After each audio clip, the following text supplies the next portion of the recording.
Diascofoot, le miroir du football de la diaspora congolaise.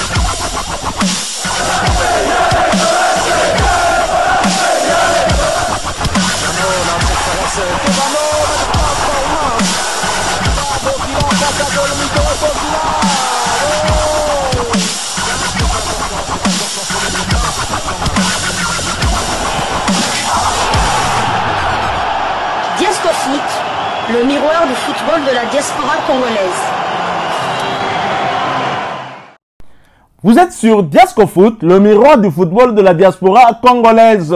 Diascofoot vous dit bonjour, tout le plaisir est pour nous de vous retrouver, mais surtout de savoir que vous êtes nombreux en train de suivre votre chaîne YouTube dédiée uniquement aux footballeurs de la diaspora congolaise. C'est l'heure de partager avec vous quelques news que nous avons pu récolter pour vous, des news concernant certains de nos internationaux ou des binationaux qui se sont illustrés dans leurs clubs respectifs. Et cela dans le cadre de cette troisième livraison sportive de ce lundi 30 septembre 2024. Une livraison que nous débutons par la Belgique. L'Union Saint-Gilloise renoue enfin avec la victoire. Les unionistes n'avaient plus gagné en championnat depuis le 16 août et une victoire 1-0 face au Sporting de Charleroi. Le Royal Union Saint-Gilloise de Noah Sadiki s'est imposé à domicile 3-0 devant Courtrai hier dimanche en clôture de la 9e journée de la Pro League. Les 3 buts de l'Union ont été inscrits respectivement à la 18e, 51e et 77e par Fuseni, Silva contre Sankan et Ivanovic. Titulaire au coup d'envoi de la rencontre, et ce pour la 8e fois consécutive, le jeune milieu de terrain congolais Noah Sadiki a été remplacé à la 64e minute. Son temps de jeu cette saison est de 1027 minutes sur 1160 de son équipe. 12 matchs joués sur 12, il a délivré une passe décisive.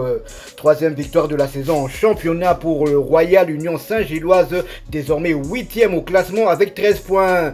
Après 3 victoires, 4 nuls et 2 défaites, 10 buts marqués et 7 encaissés.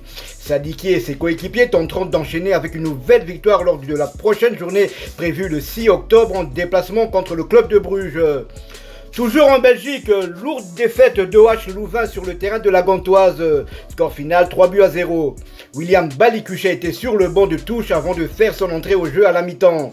Son temps de jeu est de 400 minutes sur les 860 possibles. Il a joué 8 matchs sur 9 et a inscrit un but. OH Louvain est 11e avec 11 points. 2 victoires, 5 nuls et 2 défaites. 10 buts marqués et 10 encaissés. Prochaine journée, Louvain se déplacera à Malines le samedi 5 octobre dans le cadre de la 10e journée de la Jupiler Pro League. Nous quittons la Belgique, nous allons cette fois du côté de la Turquie où l'on jouait la 6e journée de la Super League, championnat turc de première division. Simon Banza ouvre son compteur but et son équipe enregistre sa toute première victoire de la saison en championnat. En effet, Trabzonspor a eu raison de Konyaspor hier dimanche 29 septembre 2024. Viska avait ouvert le score à la 16e minute pour Trabzonspor avant que Demirbag ne puisse égaliser 8 minutes plus tard. L'attaquant international congolais Simon Banza va transformer un penalty en but en ouvrant son compteur. C'était à la 48e minute, permettant ainsi à son équipe de reprendre le dessus au marquoir et de mener sur le score de 2-1 à la mi-temps. 9 minutes après la reprise, l'international congolais va récidiver en signant un doublé, le 3e but de son équipe. Keita réduira le score pour Konyaspor à la 89e minute. Score final 3-2. Simon Banza était bien évidemment titulaire avant d'être remplacé à la 90e minute.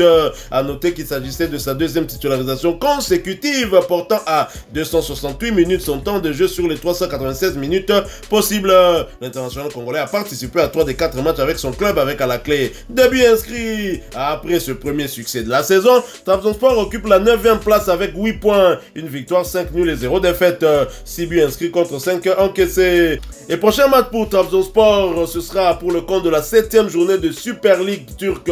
Trabzonspor sera en déplacement sur le terrain d'Hatayspor le samedi 5 octobre 2024 sous le coup de 17h de Kinshasa, 18h heure de Goma à l'est de la République démocratique du Congo. L'international congolais inscrit un doublé d'abord avant la mi-temps, juste avant la pause, dans les temps additionnels de la première mi-temps, puis en début de seconde période, et ça coïncide avec la toute première victoire de la saison pour Trabzonspor. On peut dire que Simon Banza a été le porte-bonheur de cette équipe de Trabzonspor. Il n'a d'ailleurs pas manqué d'immortaliser cet instant à travers une publication sur sa page Facebook officielle.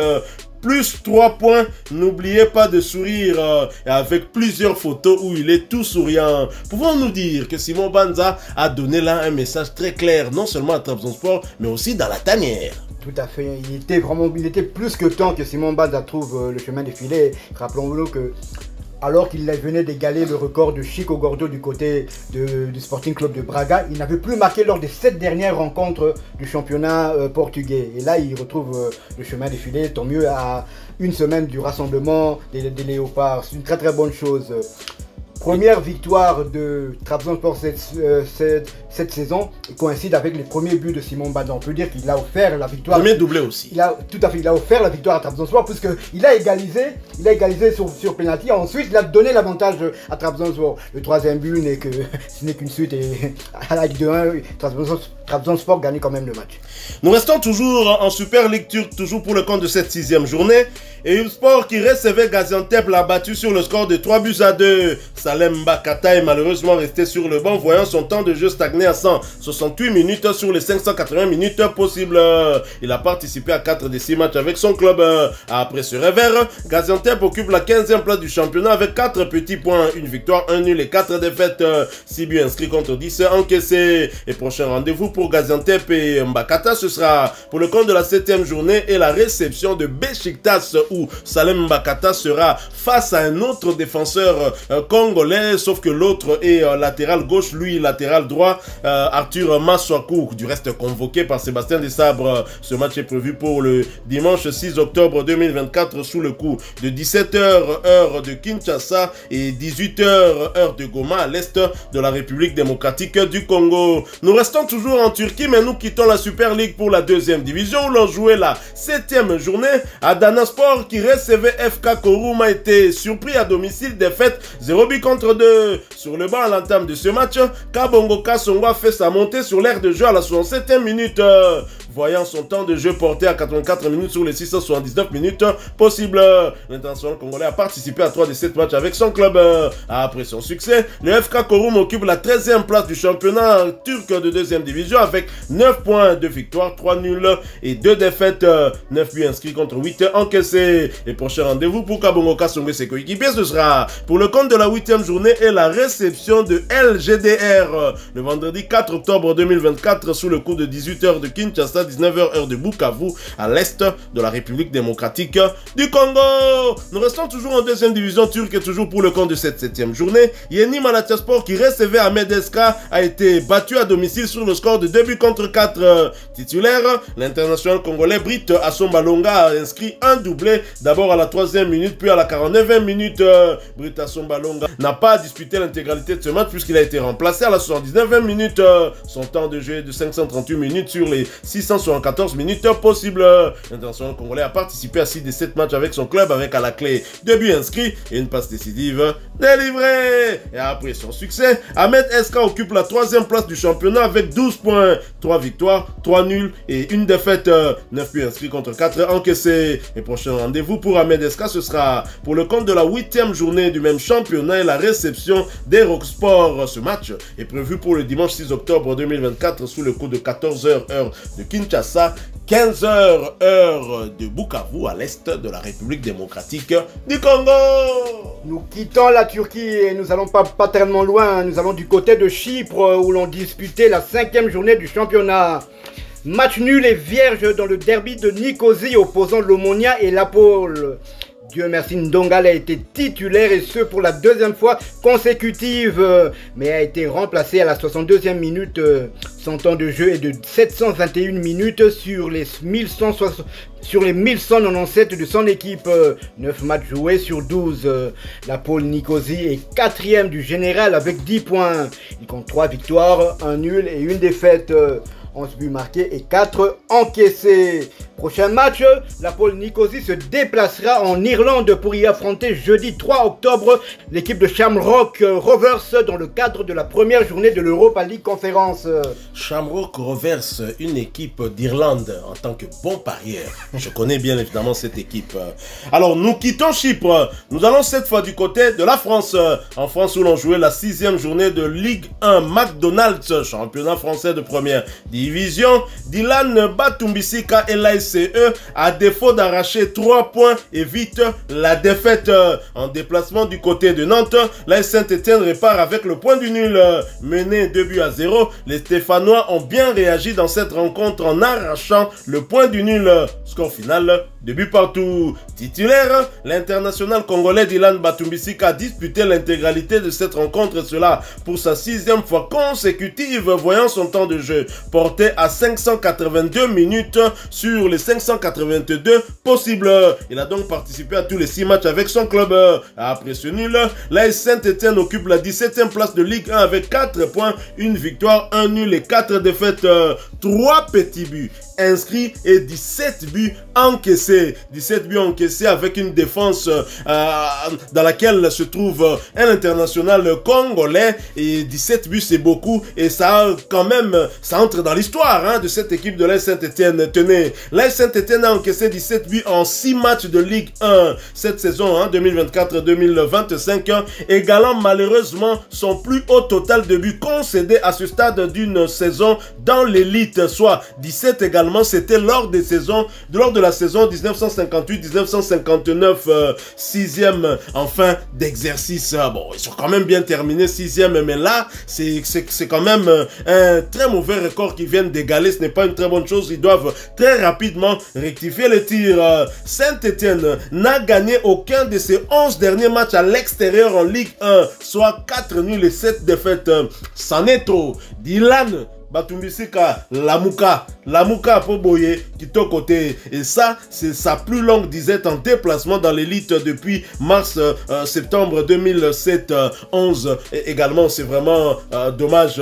Prochain rendez-vous pour Dylan Batumbisika et ses coéquipiers. J'espère qu'ils vont rectifier le tir. Ce sera pour le compte de la 7e journée du même championnat et la réception de l'AJ Auxerre le samedi 5 octobre 2024 sous le coup de 16h heure de Kinshasa, 17h heure de Kisangani à l'est de la République démocratique du Congo. Et malgré la mauvaise passe de Saint-Etienne, Dylan Batumbisika a quand même reçu la meilleure note de son équipe avec un 7 sur 10. Donc ça veut dire qu'il a fait un très bon gros match malgré le match nul justement. Et restons toujours en France.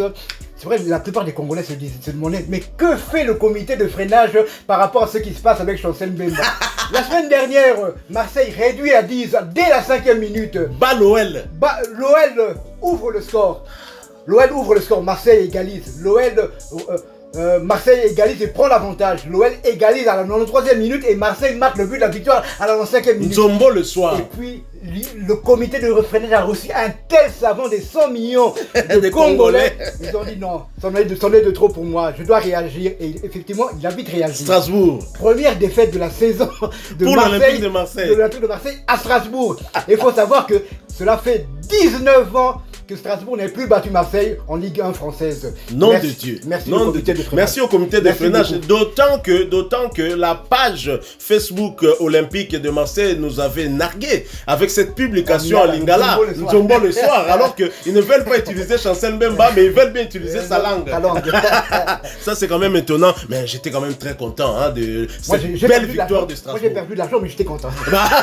C'est ça. Voilà, nous sommes arrivés à la fin de cette 3e livraison sportive de ce lundi 30 septembre 2024, une livraison qui clôture également ce mois de septembre. Encore une fois de plus, à tous ceux qui sont nés ce mois de septembre, plus particulièrement ceux qui sont nés à la clôture de ce mois, donc le 30 septembre, Diasco Foot vous souhaite un heureux anniversaire. Si vous avez aimé ce sujet, laissez-nous un maximum de j'aime. Merci de partager avec nous en commentaire votre point de vue, surtout avec la clôture de ce sujet, avec le comité de freinage. Nous en appelons au comité de freinage parce que même la Radio France Internationale connaît le comité de freinage. Continuons à travailler pour que Marseille puisse perdre des points et des points encore et encore. Si vous êtes nouveau sur cette chaîne ou ancien mais que vous ne vous êtes pas encore abonné, s'il vous plaît, n'hésitez pas à agrandir cette famille. Une fois abonné, apparaîtra une petite cloche, cliquez dessus, ça vous permettra de ne plus rien manquer des prochains sujets que nous allons vous proposer encore une fois. Merci à vous, avec espoir de vous retrouver bientôt dans un autre sujet d'actualité. En attendant, portez-vous bien et Diasco Foot vous dit au revoir.